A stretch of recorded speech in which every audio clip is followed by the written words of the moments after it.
El tema de hoy es pelvis ósea. Soy el Dr. Yuri Pérez Rúa.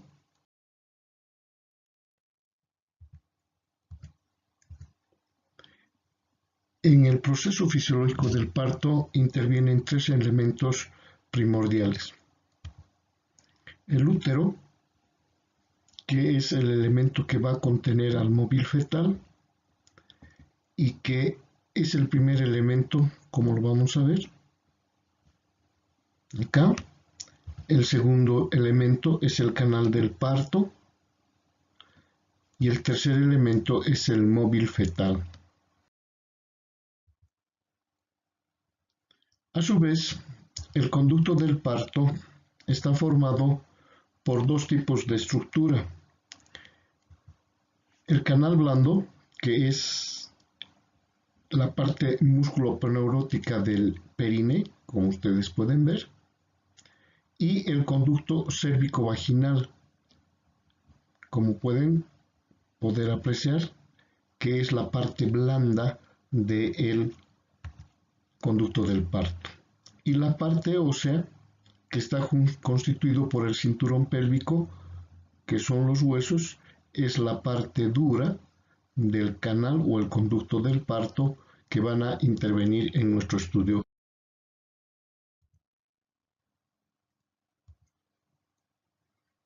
A su vez, este cinturón pélvico está compuesto por huesos y está compuesto o conformado por 4 huesos fundamentalmente. 2 huesos pares, los ilíacos, y 2 huesos impares, el sacro y el coxis. Podemos apreciar los 2 huesos pares, que es el sacro, que son el ilio, un solo hueso, que es el sacro, y otro hueso, que es el coxis. Estos están conformando el cinturón pelviano. El hueso ilíaco, también llamado hueso coxal, está conformado por el ilion, está conformado por el isquion y está conformado por el pubis. Este hueso coxal tiene las características de parecer un cuadrilátero que va a tener un borde anterior, va a tener un borde posterior, va a tener un borde superior y un borde inferior. El borde anterior normalmente está constituido por lo que es la sínfisis púbica. El borde posterior es por la articulación sacroilíaca, el borde superior por la cresta ilíaca y el borde inferior donde se encuentra la tuberosidad isquiática y parte del agujero que vamos a encontrar obturatriz. El hueso ilíaco, la parte externa, está fundamentalmente caracterizada por el acetábulo, donde se unen o confluyen el hueso isquion y el hueso púbico, que van a conformar el acetábulo donde se va a producir la articulación femoral con la cabeza del fémur propiamente dicha. Cuando vemos el isquion tiene una parte principal, que es la tuberosidad isquiática, y en el pubis, que tiene 2 ramas, la rama transversa del pubis y la rama descendente del pubis, que conjuntamente esto van a conformar el hueso coxal o ilíaco. En la parte interna de este hueso, la parte más importante es la parte de la línea innominada, como vamos a ver en la siguiente imagen.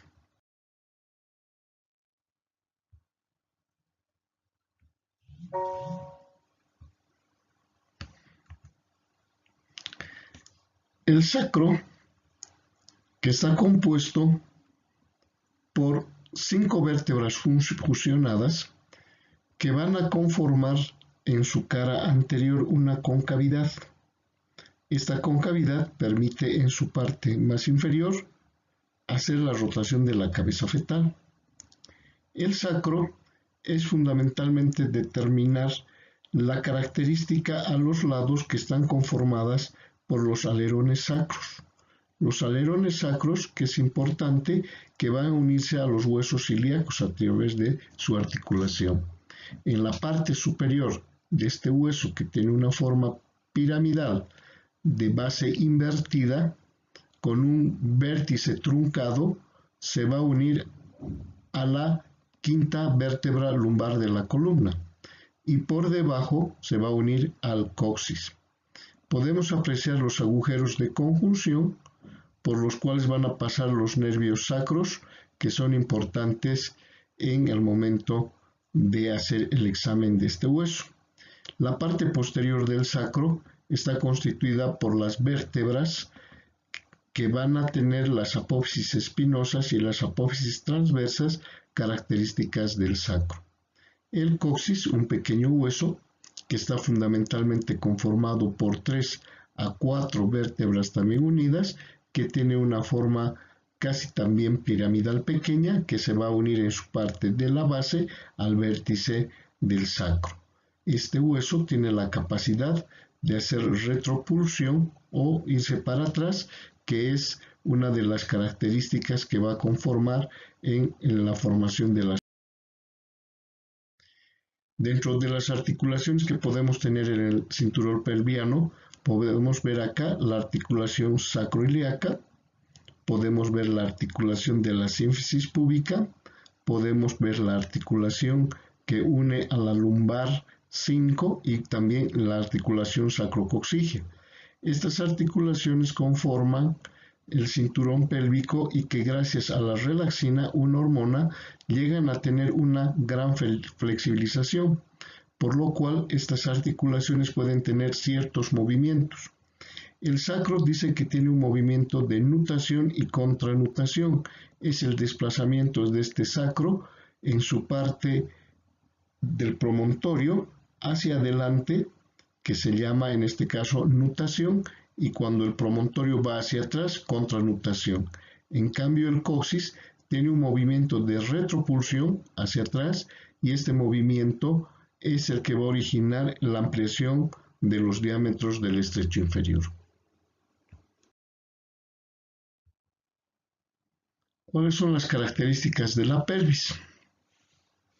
La pelvis, como podemos ver, está dividida en dos.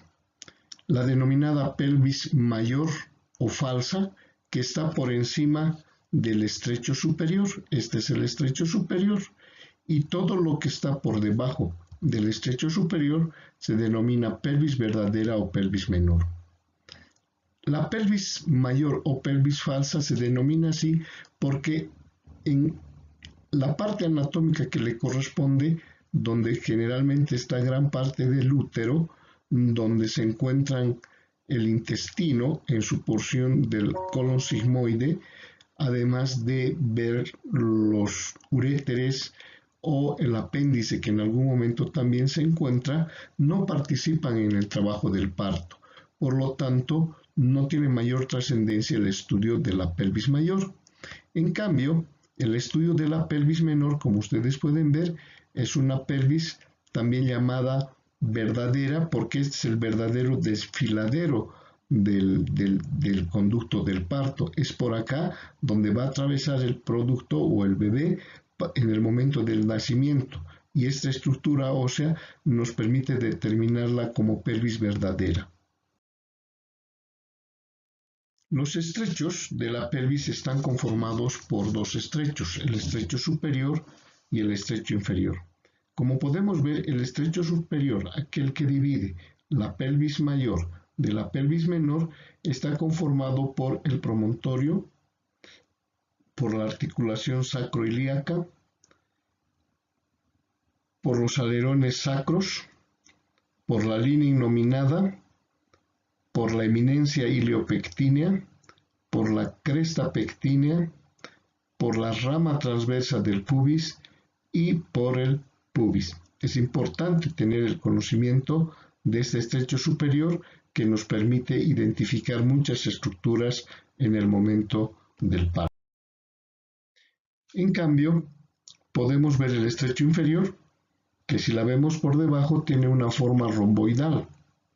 Esta forma romboidal está en su parte anterior, conformada por el hueso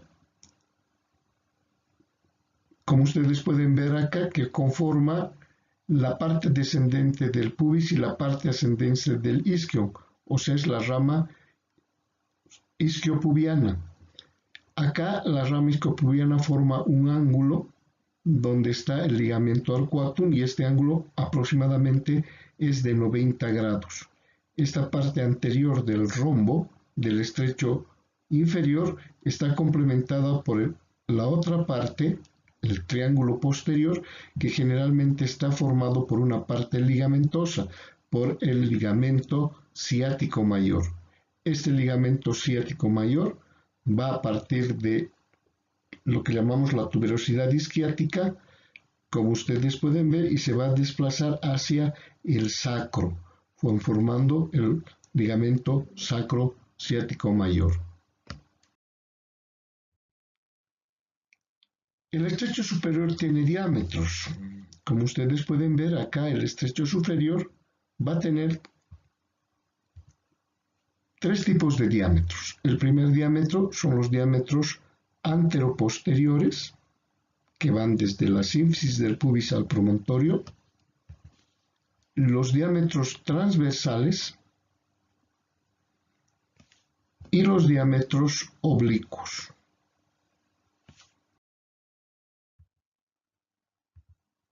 Vamos con los diámetros anteroposteriores.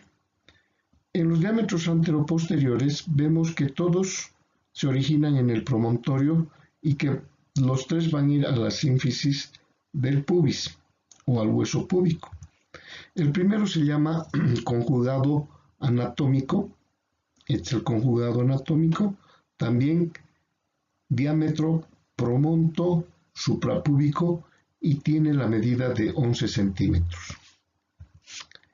El segundo, que también sale del promontorio, va desde el mismo hasta la parte posterior de la sínfisis púbica entre el tercio medio y el tercio inferior, denominado conjugado obstétrico, también diámetro promonto retropúbico, vera, diámetro angustia, y la multiplicación de estos nombres que tienen es porque es el diámetro más pequeño que tiene que atravesar la cabeza fetal.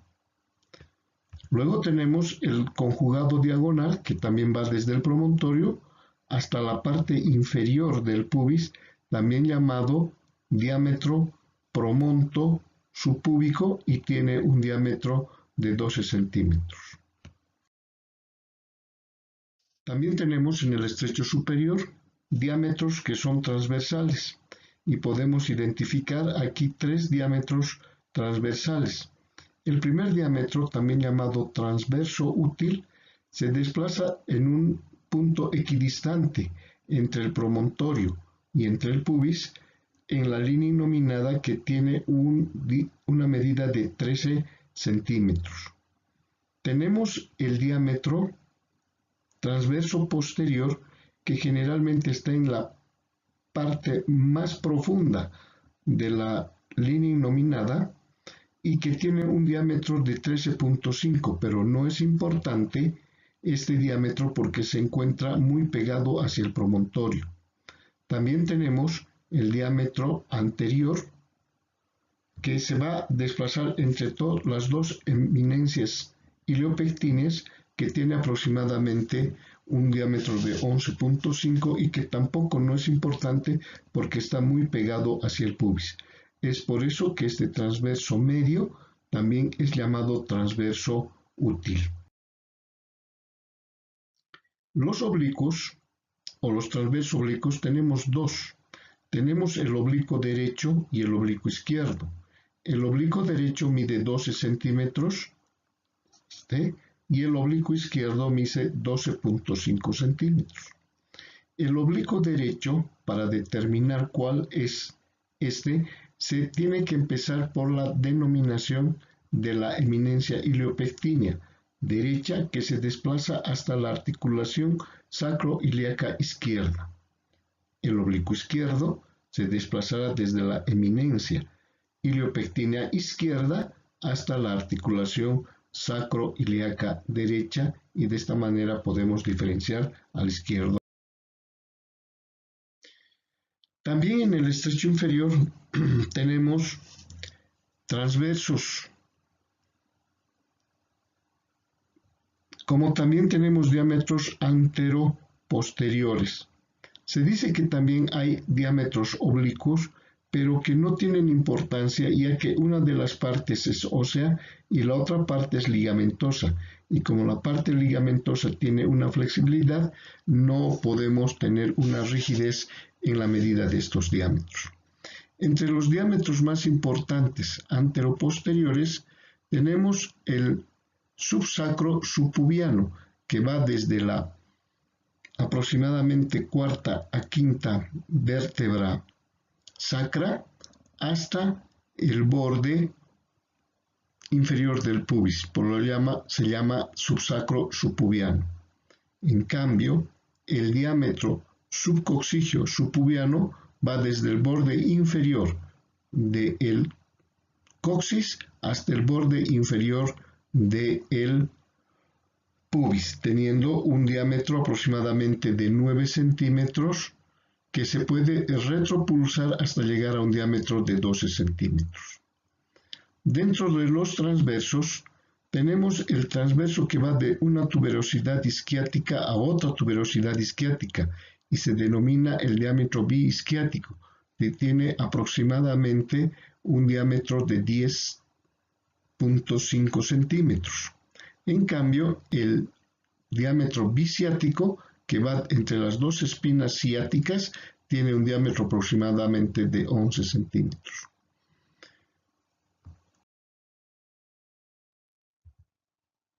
Los planos pelvianos. Cuando hablamos de los planos pelvianos, son los diferentes elementos anatómicos referentes de la pelvis que ha de pasar la cabeza fetal hasta salir del conducto del parto. Y por eso se tiene dos tipos de nominación de estos planos pélvicos, una nominación hecha por Hodge y otra nominación hecha por Delis. Y aquí podemos ver cómo tienen la forma de referirse en relación al plano de Hodge con el plano de Delis, lo que correspondería a cada uno de ellos en su equivalencia en los planos correspondientes. En la siguiente imagen vamos a poder determinar estos planos de Hodge de acuerdo a los planos de Delis. El primer plano de Hodge va desde el punto del promontorio al borde superior del pubis, denominado primer plano de Hodge, equivalente al plano -4 de Delis. El segundo plano de Hodge va entre la segunda vértebra sacra hasta el borde inferior del pubis, denominado plano Delis -2.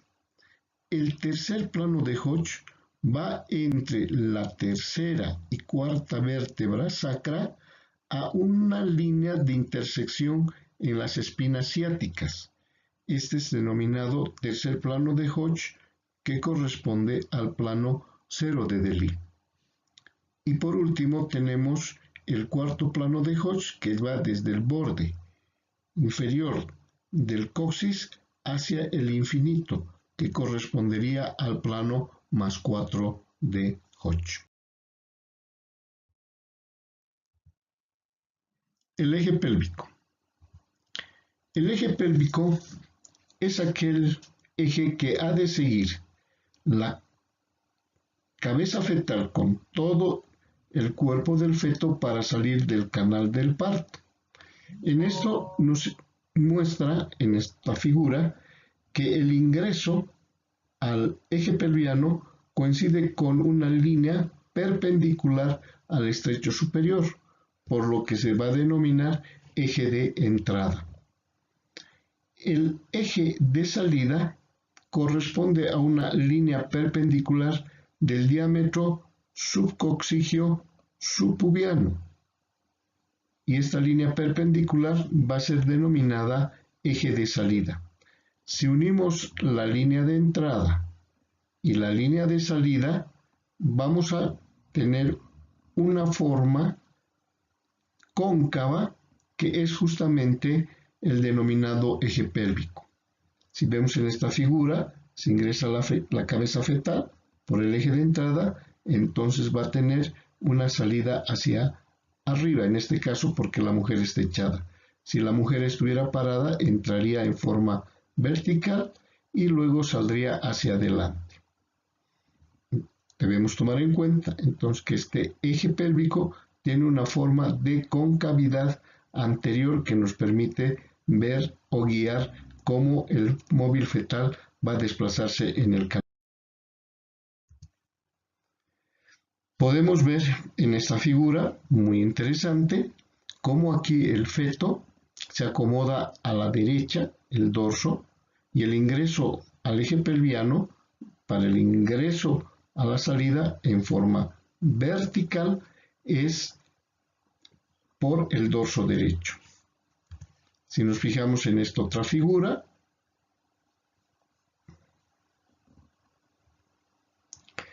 podemos evidenciar que el eje de entrada es hacia el lado izquierdo del feto y como estamos pudiendo ver aquí, el eje de entrada va a ser en una forma vertical y seguramente el eje de salida va a ser hacia adelante.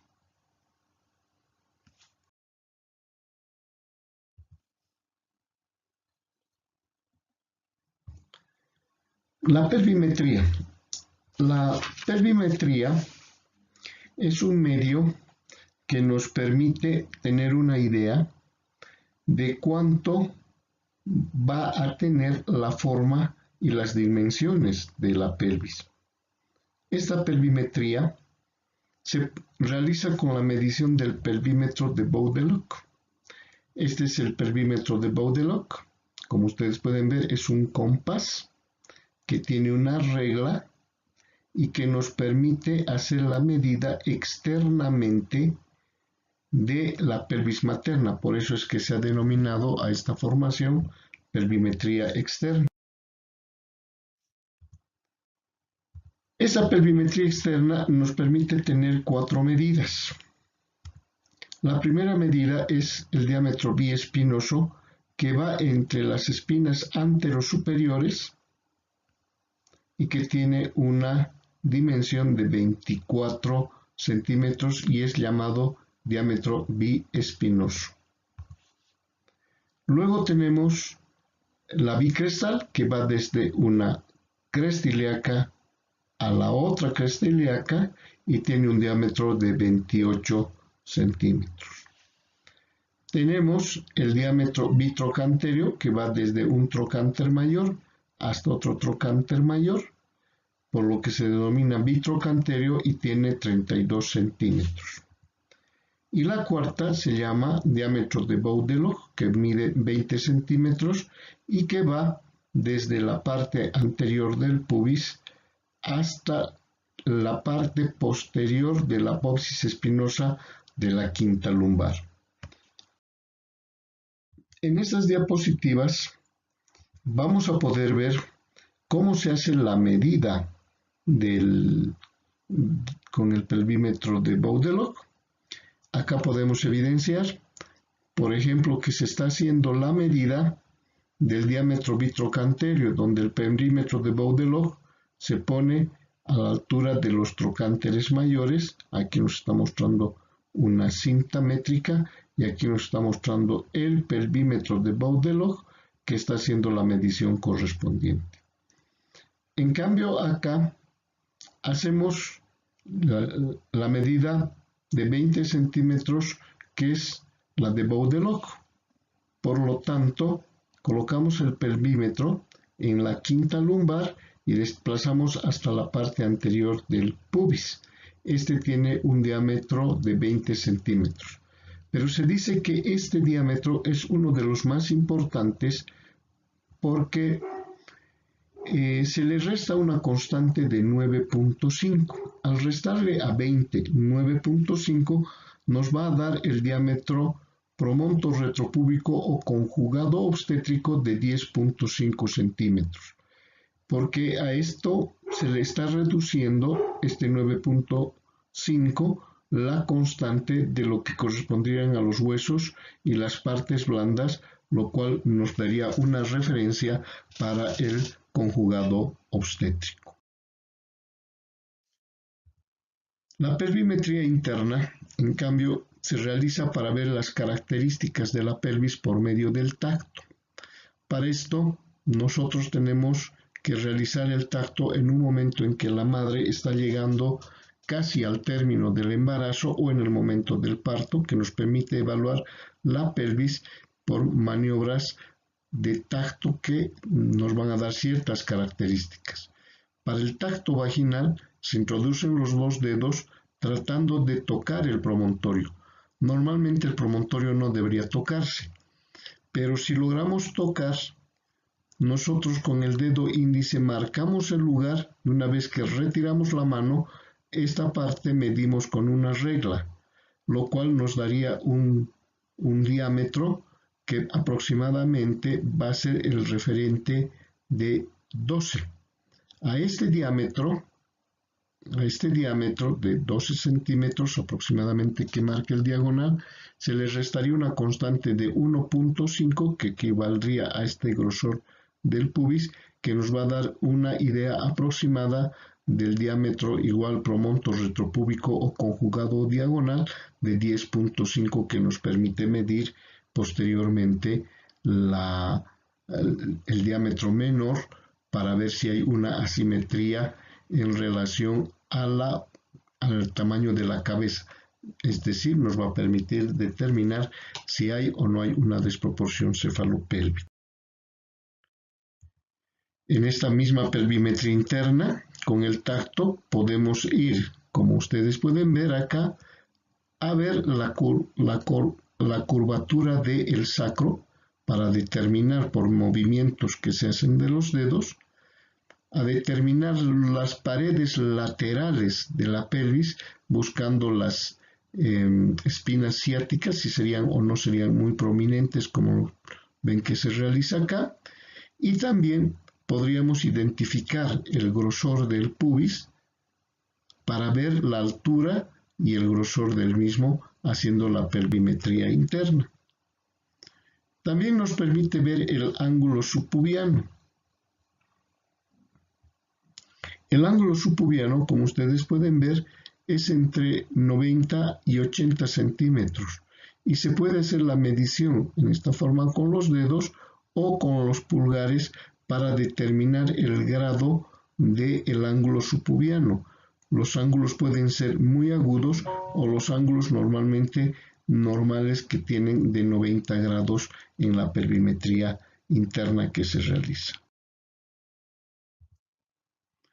La clasificación morfológica de las pelvis pueden dividirse en 4. Así tenemos una pelvis ginecoide, una antropoide, una androide y una platipeloide. Acá podemos ver una pelvis femenina ginecoide prácticamente circular, aunque algunos dicen que tiene una forma de naipe de corazón francés, por esta parte que sería un poco la entrada o reduciría la circular forma de la pelvis ginecoide, dándole una parte elíptica a raíz de esta entrada que es el promontorio. Y como podemos observar aquí, la pelvis ginecoide es una pelvis que nos va a permitir un parto prácticamente normal, donde coinciden todos sus diámetros en forma simétrica. En cambio, la pelvis antropoide, como ustedes ven, el predominio es del ángulo del diámetro antero-posterior y el ángulo subpubiano lo tienen prácticamente más reducido, pero vemos que el diámetro transverso es plenamente reducido. Si la vemos en forma lateral, la parte antero-posterior es bastante amplia en relación a la parte transversal de la pelvis. Es antropoide porque dicen que esta pelvis es parecida a la pelvis de mono o la ubican en algún momento ese tipo de pelvis. En cambio, la pelvis androide o pelvis parecida al del varón, generalmente tiene una forma triangular con un mayor espacio en la parte posterior y van confluyendo, en este caso, como ustedes ven, el ángulo subpubiano a través de las ramas púbicas y también de la línea nominada hacia adelante, dándole una impresión de que fuera triangular la pelvis. Esta pelvis se caracteriza por tener el ángulo subpubiano menor de 80, por lo cual, como ustedes pueden ver acá, es bastante amplia al entrar, pero en la parte inferior se reduce, lo cual puede producir a veces enclavamientos en la presentación. La pelvis platipeloide es una pelvis parecida a un plato en una forma muy elíptica, donde el diámetro transverso es mayor que el diámetro anteroposterior. Ustedes pueden ver cuán reducido está el diámetro anteroposterior con relación a la pelvis, por ejemplo, antropoide. Este es el que tiene mucho más reducido el diámetro anteroposterior. Como ustedes se fijan acá, el ingreso es bastante estrecho y la salida es bastante amplia según la clasificación morfológica. Las mujeres pueden tener pelvis ginecoides, antropoides, androides o platipeloides, pero también hay las formas mixtas. Una mujer que tenga una pelvis gineco-antropoide o puede tener androide platipeloide dependiendo de las características dinámicas que tienen las distintas formas pélvicas en las damas.